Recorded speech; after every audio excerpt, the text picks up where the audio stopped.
Subscribe कीजिए हमारे YouTube channel नाते रजा को और बेल आइकन को प्रेस कीजिए जिससे आपको हर रोज न्यू वीडियो की नोटिफिकेशन।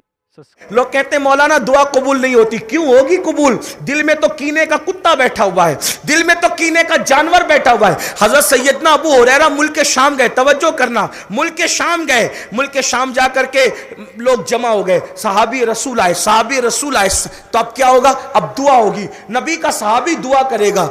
हजरत अबू हुरैरा हमारे जैसे लोग वो नहीं थे ना, साहबा हमारे जैसे नहीं थे, वो हक बात को मुंह पे बोलते थे, अच्छा लगे कि बुरा लगे जाओ।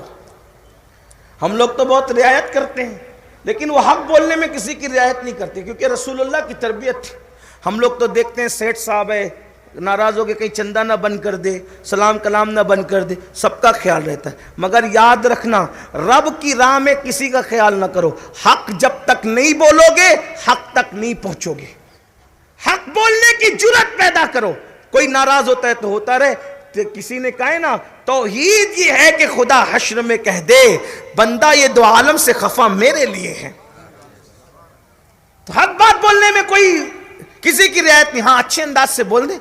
जब सब शामी जमा हो गए, शाम वाले जमा हो गए, साहबी रसूल आए, साहबी रसूल आए, फरमाया दुआ, अर्ज किया दुआ करें। आप रसूलुल्लाह के साहबी हो, आप सबके लिए दुआ करें। हजरत अबू हुरैरा ने सब पे मजमे पे नजर डाली, फरमाया मैं ऐसे दुआ नहीं करूंगा, कुछ लोगों को पहले बाहर करूंगा उसके बाद दुआ करूंगा। क्यों?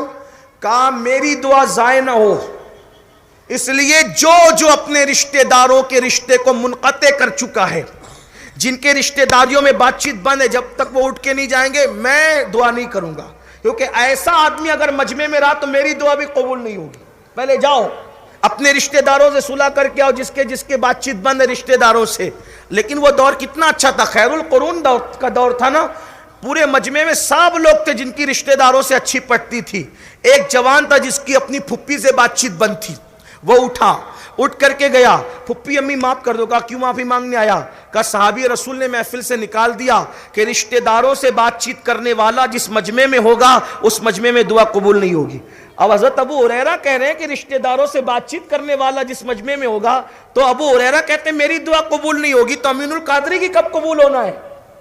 लोग कहते हैं इस्तिस्का पड़ी जाके मौलाना लोगों बहुत इस्तिस्का पड़ी, मौलाना की दुआ कबूल नहीं हुई। मौलाना का क्या कसूर है? तुम ही तो ऐसे हो, रिश्तेदारों से बातचीत बंद करके रखते हो, सगे भाइयों से तुम्हारी पटती नहीं, बहनों के हिस्से लेकर के दबा के बैठे हो, फिर सारा ला करके रखते गठरी। मौलाना बेचारा क्या करेगा? मौलाना क्या करेगा? हज़रत अबू हुरैरा कह रहे हैं रिश्तों को काटने वाला अगर मेरी महफिल में रहा मैं दुआ नहीं करूंगा, क्योंकि दुआ रुक जाएगी। लेकिन कितने वो दयानतदार लोग थे। वो जवान उठकर खड़ा हुआ, जाके फूफी से माफी मांगी, फौरन आया, दुआ जारी थी, शामिल हो गए, हाथों हाथ फूफी ने सुलह कर ली। इसीलिए मैं अब आपको ये बात कहने जा रहा हूं, शबे बारात में है जिसकी उसके रिश्तेदारों से सुलह हो जाए। पहले अपने रिश्तेदारों से सुलह करो अगर अल्लाह को राजी करना चाहते हो तो। बहनों का हक नहीं दिया, हक दो। बहनों का हिस्सा नहीं दिया तो भाइयों का हिस्सा नहीं दिया। अगर कोई घर में बड़ा हो, जिम्मेदार हो, सबका लेके खा जाता है, धमकियां देता है, जाओ जो करना है कर लो। यहां कोई कुछ नहीं कर सकता। अगर किसी की 1 इंच की जगह हिस्से में आपने रख ली तो ये अंदर वो 1 इंच जगह 7 तबक तक काट कर निकाली जाएगी और वो आपके गले में कयामत के दिन डाला जाएगा। ये बोझ उठा ले। लोगों की जमीन मारी, लोगों की जायदाद मारी। अल्लाह के बंदो, हकदारों को उनका हक दो।